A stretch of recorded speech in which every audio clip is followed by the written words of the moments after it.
आदरणीय अध्यक्ष जी, जो इस क्रांतिकारी आंदोलन के लिए उपस्थित साथियों, लड़ाई गंभीर है और इस बात को समझना पड़ेगा कि हमको लड़ना क्यों। सुप्रीम कोर्ट ने कौन सा ऐसा गलत काम कर दिया, गुनाह कर दिया? क्या पूरा देश के अनुसूचित जाति जनजाति के लोग उत्पीड़ित हैं? जब तक हम लोग इसको नहीं समझेंगे हम लड़ाई को सही तरीके से नहीं लड़ पाए। तो दो चार बातों को हम कहेंगे, कभी एक कंफ्यूजन क्रिएट हुआ है उसको हम क्लियर करेंगे। हो गया कि केंद्र सरकार ने कह दिया कि भाई क्रीमी लेयर लागू नहीं हो, उसका अफवाह फैल रहा है कि सरकार ने हमारी बात मान ली है, अब हमको आंदोलन में जाने की जरूरत नहीं। इस तरह से लोगों में कंफ्यूजन पैदा हुआ, तो उसका भी स्पष्टीकरण जरूरी है। उसके बावजूद भी हम लोग आंदोलन में जाना क्यों जरूरी है, ये इसीलिए हम लोग आज यहाँ बैठे हुए। तो मैं ये बता देना चाहता हूँ कि सुप्रीम कोर्ट ने दो तरह का वर्डिक्ट दिया। पहला क्रीमी लेयर जो है उसको लागू करने के लिए उस पर निर्णय दिया ही नहीं, वो सिर्फ चर्चा किया कि क्रीमी लेयर भी लग सकता, लगाना चाहिए। वो सुप्रीम कोर्ट का निर्णय नहीं है, सिर्फ चर्चा किया है और अपने निर्णय में क्रीमी लेयर के बारे में नहीं कहा। और उस पर अगर केंद्र सरकार कहती है कि क्रीमी लेयर हम नहीं लागू करेंगे क्योंकि कोर्ट में ये, क्योंकि संविधान में वैसा नहीं है, कौन बड़ा का बात हो गया? तो भरमाने वाला बात हो गया। सुप्रीम कोर्ट ने क्रीमी लेयर लागू करने के बारे में बोला ही नहीं और आपने कह दिया कि उसको हम लागू नहीं करेंगे क्योंकि संविधान में नहीं है। तो ये भरमाने वाला बात जो है उसे पीछे हटने की जरूरत नहीं। अब एक असली मुद्दा जो है, सुप्रीम कोर्ट ने कहा कि शेड्यूल कास्ट, शेड्यूल ट्राइब वर्गीकरण होना चाहिए, उप वर्गीकरण होना चाहिए। तो उप वर्गीकरण क्यों होना चाहिए? संविधान में कहीं भी आप पढ़े लिखे लोग हैं, आप पढ़ लीजिएगा, देख लीजिएगा, वर्गीकरण या उप वर्गीकरण करने का कहीं भी कोई संविधान में प्रावधान नहीं है। संविधान में क्या प्रावधान है? एक प्रावधान है 341 में और 342 कि शेड्यूल कास्ट के सूची में किसी को इंक्लूड किया जा सकता या उस सूची से किसी को एक्सक्लूड किया जा सकता, मतलब उस सूची में किसी को बाहर से लाया जा सकता है और उस सूची को ऑलरेडी है, उस सूची से किसी को निकाला जा सकता था। तो इसके लिए भी डॉक्टर अम्बेडकर संविधान में जो व्यवस्था कहा कि इसको इतना हार्ड बनाओ कि पॉलिटिकल कारण से कोई भी किसी जाति के साथ बदमाशी नहीं करे। इसीलिए उन्होंने कहा कि किसी सरकार को इसका पालन नहीं है, स्टेट गवर्नमेंट को सुनिए, सेंट्रल गवर्नमेंट को भी नहीं है, राष्ट्रपति को भी नहीं है। 2/3 बहुमत से पार्लियामेंट को पारित करके ही किसी को शेड्यूल कास्ट की सूची में शामिल किया जाएगा या शेड्यूल कास्ट की सूची से हटाया जाएगा। ये डॉक्टर अम्बेडकर ने ये व्यवस्था की। जब पूछा गया उनसे, आप ऐसे समझ सकते हैं कि ये बाबा साहब ने व्यवस्था क्यों किया।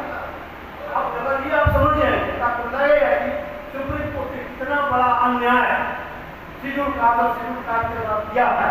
ये आप भली बात ही समझ जाए।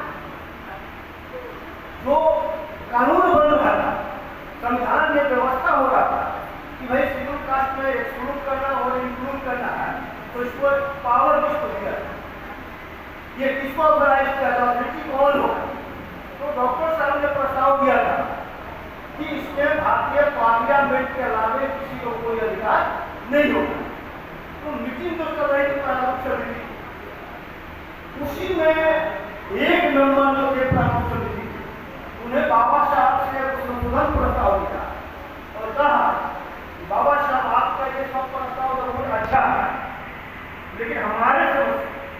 इसमें स्टेट को नेगलेक्ट किया गया, स्टेट को कोई पावर आप नहीं दिए हैं, जिसके चलते स्टेट अपने आप को नेगलेक्टेड भी करेगा।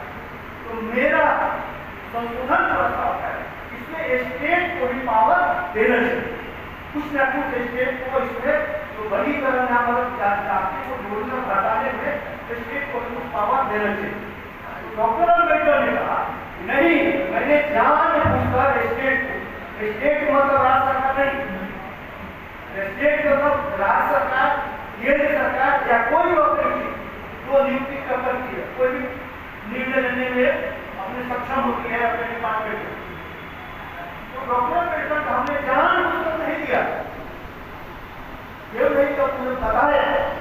देखिए आज जो भी हम लोग शेड्यूल कास्ट और शेड्यूल कास्ट को दे रहे हैं, संविधान में जो भी व्यवस्था दिया जा रहा है, आज शेड्यूल कास्ट के किसी भी लोगों को नहीं पता होगा ये अधिकार उनको क्यों मिल रहा है, और उनको नौकरी मिलेगा तो सुविधा मिलेगा तो आज आसानी से वो ले लेगा, लेकिन वो पता भी नहीं चलेगा कि वो अधिकार क्यों मिला, किस कारण से मिल रहा है, नहीं पता चलेगा।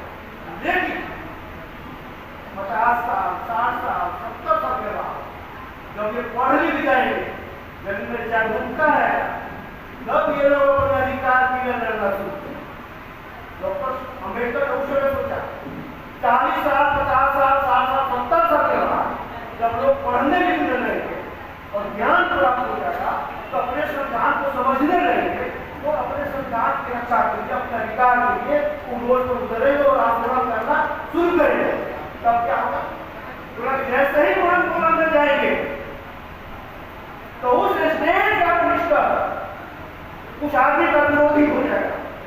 ये शेड्यूल कास्ट को कहा तो बोलता नहीं था, आज क्यों बोलना शुरू कर दिया, तो उस आदमी का विरोधी हो जाएगा वो, और उस आदमी का विरोधी नहीं होगा, बल्कि जिस जाति से वो बिलोंग करता है वो पूरी जाति को नोटिस मिलेगा और जाति को तबाह करने का कोशिश करेगा, जाति को से निकालने का कोशिश करेगा। नतीजे ये होगा शेड्यूल कास्ट का सूची डिस्टर्ब हो जाएगा। तो शेड्यूल कास्ट की सूची डिस्टर्ब नहीं हो, उसमें कोई हेरफेर नहीं हो, इसीलिए डॉक्टर अम्बेडकर ने किसी स्टेट को पावर नहीं दिया था, पार्लियामेंट को पावर दिया था। अब बताइए ये पॉलिटिकल कारण से सूची को डिस्टर्ब करने का काम सुप्रीम कोर्ट माने कर रहा है। सुप्रीम कोर्ट को जब कोई अधिकार नहीं है ये कहने के लिए कि उसमें बंटवारा है, क्योंकि बंटवारा में संविधान का कहीं कोई व्यवस्था नहीं है, हटाने और जोड़ने का है, पार्लियामेंट का है, तो वो आपने कैसे कर दिया कि मैं इसको बांट देता। ये हो गया कि शेड्यूल कास्ट में जो डॉक्टर अम्बेडकर 1000 जातियों, अलग अलग जातियां थी शेड्यूल कास्ट में, 1000 जातियों को इकट्ठा करके एक जगह अनुसूचित जाति की सूची में लाए, और फिर आप वही काम कर रहे हो कि आज 2 4 5 6 वर्गों में बांटने के बाद होगी, कहीं 4 होगा, कहीं 5 होगा, कहीं 3 होगा। अल्टीमेट इसका रिजल्ट क्या होगा, अल्टीमेट रिजल्ट ये होगा सब जाति अपने अपने लिए अलग अलग मांगेगी और 1002 पार्ट में बंटना पड़ेगा शेड्यूल कास्ट की सूची को। तो लिस्ट है वो हम पुराने स्थिति में थे उसी स्थिति में फिर जाना पड़ेगा। कहने का मतलब ये डॉक्टर अम्बेडकर ने जिस तरह से समेट कर हम लोग पर लाया, वहां से फिर पीछे ले जाने का तैयारी जो है वो हो रहा है। ऐसे सबसे आगे सुप्रीम कोर्ट अपना इसमें काम कर रहा है। ये बात बातें की समझने में किसको नहीं होना चाहिए, और ये कितना अच्छा बात बोला जा रहा है कि शेड्यूल कास्ट के लोग बहुत आगे बढ़ गए, कुछ जातियां बहुत आगे बढ़ गई है, कुछ जातियां बहुत पीछे छूट गई। इस आधार पर बोल रहा है बहुत अच्छा लगता है, और हमसे भी कुछ है, आपसे भी कहे कि भाई आज देखें ना वो तो सर है, लोग है, कोई जाति को छड़ गई है, अगर उनको कोई अलग से सुविधा सरकार दे रही है अगर बांट तो आपको दिक्कत क्या है, दिक्कत नहीं होना चाहिए, दिक्कत नहीं होना चाहिए, सुनने में तो बहुत अच्छा लगेगा, लेकिन सच्चाई में तो होना चाहिए ना। इसी व्यवस्था में रहकर आज जो भी मेहनत के बदौलत, शिक्षा के बदौलत जो ज्ञान को शिक्षा को हथियार बनाए वो आगे बढ़ेगा, जो शिक्षा को इग्नोर किया पीछे, तो शिक्षा को हथियार बनाना ना पड़ेगा। अगर आप वहां पर कंप्लीट करना चाहते हैं तो शिक्षा को कंप्लीट करने के बाद आवाज क्या हो रही है, जो दूसरे में एक चीज और मैं बता दूं, सुप्रीम कोर्ट ने भी कहा कि अगर आप वर्गीकरण करिएगा तो आपको डाटा चाहिए। डाटा के लिए मानिए कि आपको सर्वे कराना पड़ेगा। सर्वे कराने के बाद आप उसे देखिए कि क्या स्थिति है, तो दूसरा जगह छोड़ दीजिए। मैं बिहार के आपका था, मांझी जी ने कहा, तरह मांझी ने कहा बिहार के गुजरात, चमार, धोबी और पासी अन्य शेड्यूल कास्ट के सब अधिकारों को हड़पे हुए हैं, इनको वही जगह में मिल रहा है और सारा इनका सीट यही चार जाति हड़पे। आपने सुना होगा वास्तविक स्थिति क्या है। जनगणना जो बिहार में जातीय गणना हुआ उसको आप रिपोर्ट उठा के देख लीजिए, मैंने उसका आकलन किया है और ये स्थिति आई है कि शेड्यूल कास्ट जो चार जातियों को कहा जा रहा है कि सबका हिस्सा हड़प लिया है। वास्तविक स्थिति है इन चारों जातियों का पॉपुलेशन जो गणना में आया है 12.40 है। 22 जातियों में ये जो चार जातियों का पॉपुलेशन है 12.40% आया है। और जो सरकारी बिहार सरकार का जो नौकरी है, जो सरकारी क्षेत्र में जो रोजगार मिला है, उसमें ये 12 जातियों को मात्र 11.8% मात्र उसके हिस्सा मिला। अब सोचिए किस तरह से झूठ बोला जा रहा है। जिनका पॉपुलेशन 12.40 उनको हिस्सा कितना मिला है बिहार में 11.8, मतलब उनको जितना हिस्सा मिलना चाहिए था उनको भी नहीं मिला हिस्सा। ये कहा जा रहा है कि दूसरों का हिस्सा था, बाकी शेड्यूल कास्ट का हिस्सा कहाँ पहुंच रहा देखना पड़े। तो ये शेड्यूल कास्ट का जो 20% जो पॉपुलेशन आया है 19.68% शेड्यूल कास्ट का पॉपुलेशन बिहार में आया और परसेंटेज आया 14.10%, मतलब आपका रोजगार में जो प्रतिनिधित्व है 14% आया। तो आपका 6% हिस्सा कौन खा रहा है शेड्यूल कास्ट का। शेड्यूल कास्ट का हिस्सा दूसरे लोग खा रहा है, सवाल जाति के लोग खा रहा है, मेरा भी हिस्सा खा रहा है और हमारे छोटे भाई को तो कम मिला उनका भी हिस्सा वही खा और ब्लेम हम पर लगाया था। कहने का मतलब भाई भाई को लड़ाकर शेड्यूल कास्ट के को डिस्टर्ब करने के लिए और संविधान को डिस्टर्ब करने के लिए, संविधान को समाप्त करने के लिए, आरक्षण को समाप्त करने के लिए ये सारा खेल मानने की हो रहा है। इसलिए हमारी लड़ाई संविधान को बचाने के लिए है, आरक्षण को लड़ाने के बचाने के लिए। भाई और भाई हम आपस में एक रह लेंगे, आज बड़े एक पर हम एक हो जाएंगे, लेकिन उनको हमको किसी दूसरे भावना से नहीं देखना है। अगर आज विरोध में चल रहा है उनको समझाना है कि भाई ये सब जब 16-20% हो जाएगा आरक्षण तब आपको मिल जाएगा कि हमको मिलेगा। आज तो सब आप मिल के हमको नहीं मिल रहा है, अगर अलग अलग हो जाइएगा तो किसी को मिलना जुलना नहीं है।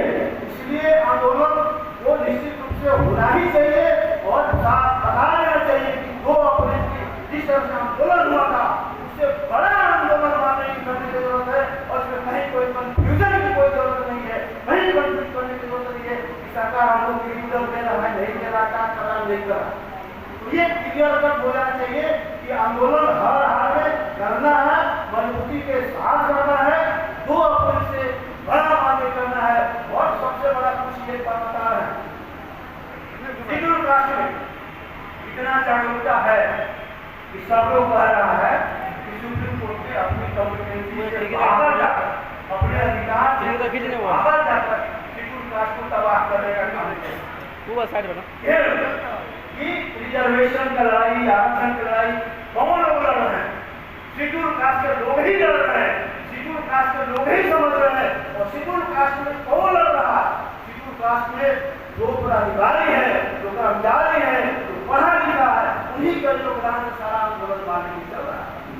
तो जो आगे दिखलाई दे रहे हैं उनको कदर करने के लिए, उनको नफरत की भावना पैदा करने के लिए, उनके अपने गरीब भाइयों से लड़ाने के लिए एक षड्यंत्र की तरह मालिक हो रहा है। इसलिए इस षड्यंत्र से बचकर रहना होगा और इस लड़ाई को आगे बढ़ाना होगा। और बातें बहुत सी बातें हैं, लेकिन मोटा मोटी सारी बातें हैं कि ये संविधान के विरुद्ध डॉक्टर अम्बेडकर ने जिस उद्देश्य से संविधान बनाया उस उद्देश्य को तोड़ने के लिए और शेड्यूल कास्ट की सूची को सुचारू करने के लिए सुप्रीम कोर्ट के माध्यम से ये षड्यंत्र रचा गया है। और ये कि और सुप्रीम कोर्ट बार बार शेड्यूल कास्ट और ओबीसी के मामले के खिलाफ फैसला क्यों देता है, क्यों फैसला देता है, आपको करना होगा। 1000 भागा को सर्वे हुआ था तो एससी एसटी ओबीसी के लोग ही पिछड़े क्यों थे, सवर्ण क्लास के लोग माने कि आगे क्यों थे? इसलिए था कि जो सवर्ण क्लास के लोग थे उनके साथ किसी तरह का बेईमानी नहीं था। उनका जो सत्ता द्वारा जो हिंदू धर्म का जो संचालन था, नियम कानून सारा उनके पक्ष में था, उसको लागू करने वाले भी सारे वही लोग थे। इसलिए अपने लिए सारा नियम कानून बना लिया और हम लोग के खिलाफ नियम कानून बन गया, जिसके कारण हम लोग पिछड़ गए। तो डॉक्टर अम्बेडकर ने संविधान बनाते हुए यही कहा, भाई पहले हुआ तो हुआ, हमारा प्रतिनिधित्व हिंदू धर्म में नहीं था, हमारे लोग धर्म को बनाने में नहीं थे, धर्म को संचालित करने में हमारे लोग नहीं थे। लेकिन अब जब देश आजाद हो रहा है, लोकतंत्र स्थापित हो रहा है, लोक प्रतिनिधित्व के कमी के कारण हमारे साथ अन्याय हुआ है, बेईमानी हुआ है, भेदभाव हुआ है, हर परिस्थिति का प्रभाव हुआ है। मैं चाहता हूँ देश की आजादी के बाद कम से कम आज के बाद किसी वर्ग के साथ, किसी जाति के साथ कोई भी भेदभाव, कोई भी अन्याय, कोई भी बेईमानी सरकार द्वारा नहीं। सरकार की जो संस्था सरपंच का है, न्यायपालिका का है, विधायक का है, उनके द्वारा नहीं हो। तो इसके लिए जरूरी है कि हर एक क्षेत्र में सभी वर्गों का प्रतिनिधित्व सुनिश्चित हो, ताकि वहाँ पर देखने वाला रहे कि हमारे साथ बेईमानी हो रहा है कि नहीं हो रहा है, बेईमानी को रोकने का काम करेगा। लेकिन विधायिका में आपका प्रतिनिधित्व है, सरपंच में भी प्रतिनिधित्व है, न्यायपालिका में आपका प्रतिनिधित्व है। ये बेईमानी करके प्रतिनिधित्व को एक तरफा कब्जा कर लिया गया है, उस पर एक तरफा कब्जा करके एससी एसटी ओबीसी को अलग कर दिया गया है। नतीजा क्या होगा कि आपके आदमी वहां नहीं है, तो निश्चित रूप से जब भी होगा आपके पास कभी नहीं होगा, जब भी होगा हमारे विरोध नहीं होगा। इसलिए हम लोग आंदोलन का एक बात ये भी होना चाहिए, वहां पर हमारा निश्चित रूप से एससी एसटी ओबीसी का हमारा प्रतिनिधित्व मिनिस्ट्री में भी सुनिश्चित। कौन अख्तियार करेगा, कौन विधि अख्तियार करेगा, तुम जानो, तुम पॉलिटिशियन से करेगा या आयोग बना के करेगा, उससे हम लोग कोई लेना नहीं है। हमारा प्रतिनिधित्व सुनिश्चित होना चाहिए, क्योंकि हमारा प्रतिनिधित्व वहां नहीं है। किसी भी मेरे साथ बार बार बेईमानी होता है, आरक्षण के साथ बार बार छेड़ होता है, जिसको संविधान की रक्षा करता है वो संविधान को बार बार मांगे करता हमारे विरोध। तो ये दो चीज इसको भी आंदोलन में जोड़ देना चाहिए कि हमारा प्रतिनिधित्व तुमको बेईमानी का कारण नहीं है कि मेरा हमारा प्रतिनिधित्व नहीं है। और लास्ट में ये है कि कहीं कोई कंफ्यूजन में नहीं आना है। डॉक्टर अम्बेडकर द्वारा बनाए गए संविधान को तोड़ने का साजिश कोई नहीं किया है। हमारे भाई अनजाने में दिग्भ्रमित है और दूसरे में हमारे नेताओं ने भी जाने अनजाने में जो आरक्षण जो है उसको प्रतिनिधित्व नहीं मानकर इसको कहाँ बदल दिया है कि गरीबी उन्मूलन कार्यक्रम में बदल दिया कि जो दान का साधन हो गया, तो भाई जो गरीब को उन लोगों को खाने का बात हो रहा है, गलत। हमारे दिमाग में डाला गया कि गरीबी उन्मूलन कार्यक्रम है, गरीबी से आगे बढ़ेगा, तो उसको बढ़ाने के लिए अगर कुछ कर रहा है तो क्या कोई कारण है? पहले ऐसे किया गया कि सवालों को आरक्षण दिया गया गरीबी के नाम पर। अब बताइए, जब देश आजाद हुआ था, संविधान बदल रहा था, तो गरीब सवालों को आरक्षण क्यों नहीं दिया? उस समय गरीब नहीं था क्या? पूछने नहीं कर रहे थे, लेकिन उस समय नहीं दिया गया। क्यों नहीं दिया गया? इसलिए टोटल सवाल ये थे, किसी के साथ कोई बेईमानी, भेदभाव, अन्याय नहीं था, सभी को एक तरह का फैसिलिटी मिला हुआ था। किसी को मान लीजिए गरीब जान के किसी का अत्याचार नहीं करता था। इसलिए जब सबके साथ आपको एक समान पावर मिला, एक समान अधिकार मिला, अगर आप आगे बढ़ते हैं, अपने बदौलत आगे बढ़िएगा, पीछे पीछेगा, अपने बदौलत बढ़िएगा। इसी तरह से अब मान लीजिए स्थिति हो गया, शेड्यूल कास्ट में एक अधिकार मिल गया और सुपर एक साथ खत्म होगा, एक चीज खत्म होगा। संविधान एक तरह का अधिकार मिला, उस अधिकार को लेकर कुछ आगे बढ़ गया, कोई पीछे छूट गया। तो ये बताओ, ये चार जातियां बिहार में करो, उसको स्पेशल क्या मानने की मिला है सरकार द्वारा, ज्यादा कौन सी मिला क्यों आगे बढ़ गया? वो तो सारा शेड्यूल कास्ट को मिला। इसलिए जब एक साथ, एक बराबर, एक समान आपको माना गया, उसके बावजूद भी आप कहते हैं कि हमारे साथ खा गए, तो इसलिए इस समय बंदी नहीं करना है और लोग समझाना है, उस लड़ाई को ज्यादा इंटेंसिव बनाना है, ज्यादा मजबूत बनाना है, ताकि ये लड़ाई रास्ता तय करेगा आगे का। अब की बार अगर हम लोग जीत गए, आगे कोई आपके साथ अन्याय करने का कोशिश नहीं करेगा। और हम लोग आगे की लड़ाई वे न्यायपालिका में प्रतिनिधित्व का होना चाहिए, हमारा प्रतिनिधित्व पूरा करो, ये लड़ाई जब हो जाएगा तब हम लड़ाई चलेगी। और दूसरे जो हमारे लोगों को समझाया गया है कि आपका गरीबी उन्मूलन कार्यक्रम है, लोगों को बताना पड़ेगा कि गरीबी उन्मूलन कार्यक्रम नहीं है, ये प्रतिनिधित्व का मामला है। जहाँ प्रतिनिधित्व नहीं होगा वहाँ बेईमानी होगा, जहाँ प्रतिनिधित्व नहीं होगा वहाँ न्याय संबंधी नहीं मिलेगी, जहाँ हो जाएगा वहाँ तो मिल जाएगा। इसलिए सक्षम निर्णायक और सशक्त प्रतिनिधित्व की लड़ाई को हमको तेज करना पड़ेगा। जब तक ये नहीं होगा समाज में चल जाएगा। इसलिए साथियों इन्हीं शब्दों के साथ अपने काम को समाप्त करते हैं और हम समझते, लेकिन वहाँ पर ये प्रशिक्षण कार्यक्रम का हमारे कैडर जवाब जब सुनना चाहते हैं तो हम वहाँ चले जाएंगे, मन तो था कि और भी आगे आप लोग सुनते, लेकिन इस आंदोलन की तैयारी में सबको लग जाना होगा, तभी उनका कल्याण है, तभी आप सुरक्षित रह पाएंगे, तभी आपका संविधान सुरक्षित रहेगा, तभी डॉक्टर अम्बेडकर का सोच जो है आगे बढ़ेगा। Thank you. जय हिंद, जय भारत, जय संविधान।